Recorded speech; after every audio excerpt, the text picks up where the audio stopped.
บายดีทุกคนคลิปนี้นี่สิพาอันไปเลาะเบิ่งอันน้ำตกเนาะที่ว่าเดี๋ยวนี้นี่กลายเป็นน้ำแข้งแล้วอยู่อันส่วนสาธารณะที่ว่าบ่ไกลจากตัวเมืองปานได้เดี๋ยวอันเป็นอันได้นั้นเฮาไปเบิ่งพร้อมกันเลยเนาะ When there's no more hope is left in me, I can see what comes my way, and I'm always lost. ส่วนสาธารณะตัวนี้นี่ชื่อว่าวันฮันเกาปุงกีโกสกิแล้วก็จะแบบมันหันจะอันกว้างขวางลายแล้วก็มีแม่น้ำอันซ่องทรายผ่านตัวนี้นี่เนาะแล้วก็ยามร้อนแล้วดูใบไม้หล่นยามหนาวหันแม่นอันสวยงามคนละแบบ ถ้าผู้ใดได้มาก็จะได้อันหลากหลายความรู้สึกในอันแต่ละฤดูเลย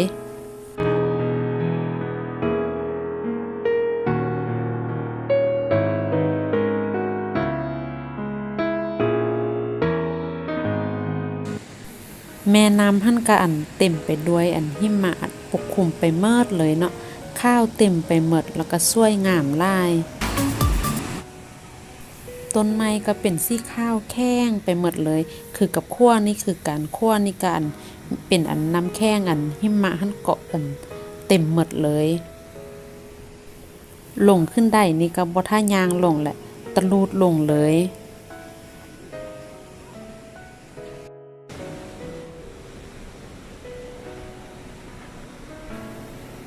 ขั้นใดนี่ก็อันสุดยอดเลยสิได้ข้านขึ้นแล้วนี่นะ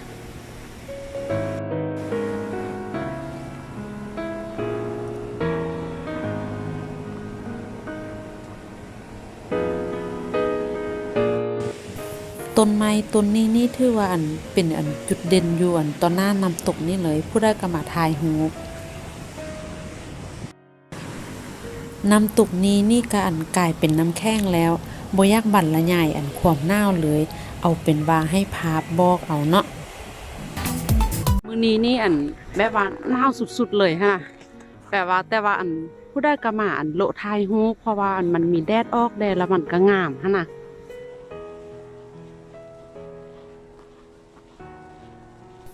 มื้อนี้นี่น่ะอันอุณหภูมิหันติดลบ15องศาอันนี้นี่ก็แม่นอันแม่น้ำเนาะที่ว่าอันน้ำตกวางกีนี่นะมันจะไล่ยาวไปฮอดอันขั้วพุ่นเลยคือเขาเห็นขั้วนี่แหละถ้าว่าอันอุณหภูมินี่ยังอันติดลบแบบนี้ก็แม่นอันเฮาหันสามารถย่างข้ามแม่น้ำตัวนี้นี่ได้เลย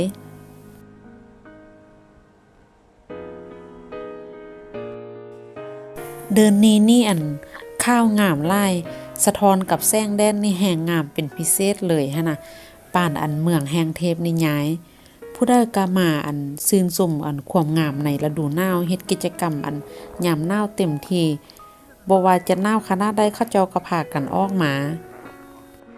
ค่อยก็คือกันอันหนาวน่ะได้ก็ออกมาคือกันดังแดงหน้าแดงก็มือสากก็หยังอยากออกมาหั่นนะ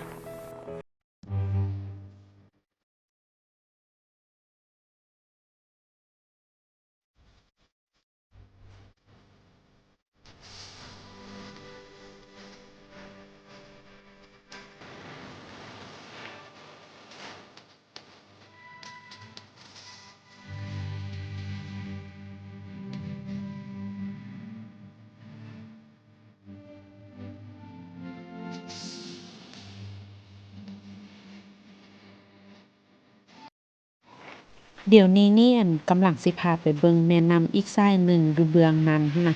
งามคนละแบบผู้ใดก็อันมักมาอันไทยฮูปอยู่จุดนี้นี่คือกัน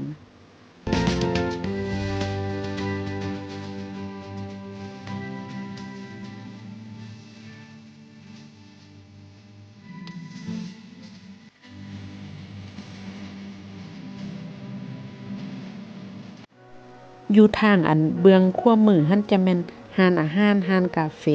เดี๋ยวสิพาลงไปเบิ่งเนาะวางกีนี่อันเข้าไปในอันร้านอาหารหั่นน่ะคนบักหลายๆก็เลยว่าออกมาหั่นน่ะ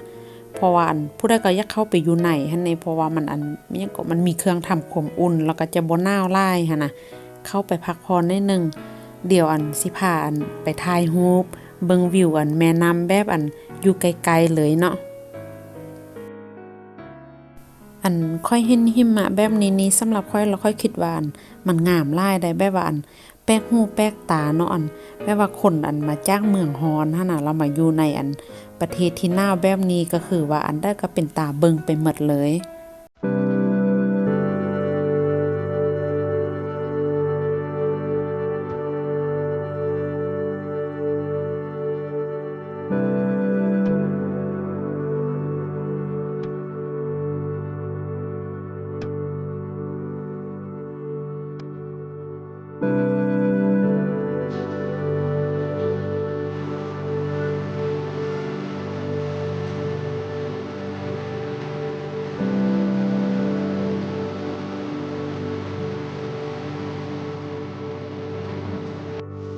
เดี๋ยวนี้นี่อันว่าสิพาอัน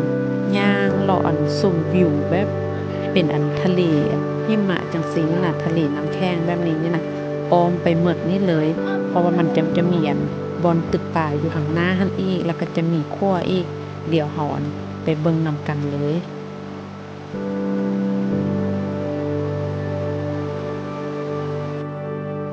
วางหนึ่งหั่นอันพอดีอันโทรศัพท์หั่นดับเลยหั่นนะเลยอันได้เข้าไปอันซากโทรศัพท์อยู่ในร้านอาหารแล้วก็ให้อันอบอุ่นนิดนึงก่อนประมาณ30นาทีออกมาก็จะมืดๆแบบนี้แล้วหั่นนะเดี๋ยวนี้นี่อันก็ประมาณอยู่อัน3โมงหยังเนาะก็เกือบ3โมงแล้วหั่นนะมันก็เริ่มมืดแล้วอันแสงแดดหั่นถือว่าอันบ่มีแล้วเนาะหายไปหมดแล้วหั่นนะ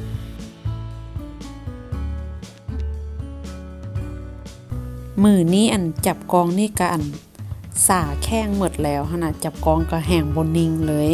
แล้วก็ยางนี่ก็ต้องได้ระมัดระวังหั่นน่ะเพราะว่ายานล้ม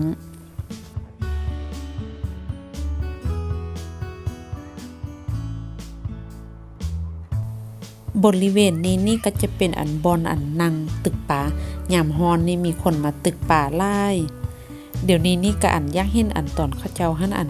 ย่างข้ามแม่น้ำตัวนี้นี่เด้เนาะคือสิม่วนดีแต่ว่าอัน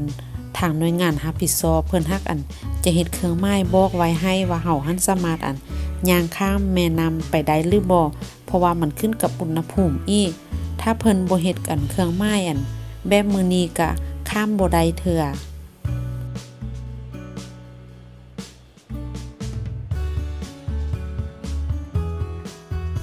วิวตัวนี้นี่แม่นอันทายอยู่ถึงขั้วงามแท้งามว่าอันข้าวเต็มไปหมดเลยขวมหนาวก็บ่เฮาเว้าเลยเนาะส้มกับอันได้หลายคนมักเว้าว่าอันฤดูหนาวคือความมหัศจรรย์ Winter Wonderland ความหนาวอันอยู่ในเมืองหนาวก็หนาวแท้หนาวว่าอันบ่ปานนี้พะเลยไข่แต่ว่าอันอยู่ไสก็มีแต่อันเครื่องอันทำความร้อนหมดบ่ซันพากันอยู่บ่ได้แท้ๆนี่แหละ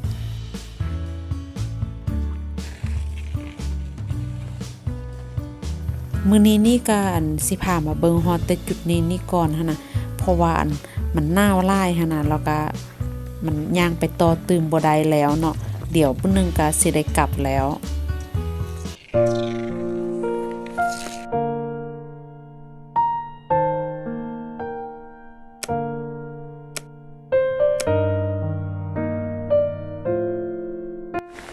เดี๋ยวอันสิได้ขออนุญาตจบคลิปนี้ก่อนเด้อเนาะสุดท้ายนี้ผู้ใดที่อันสนใจเกี่ยวกับการท่องเที่ยววัฒนธรรมวิถีชีวิตอยู่ฟินแลนด์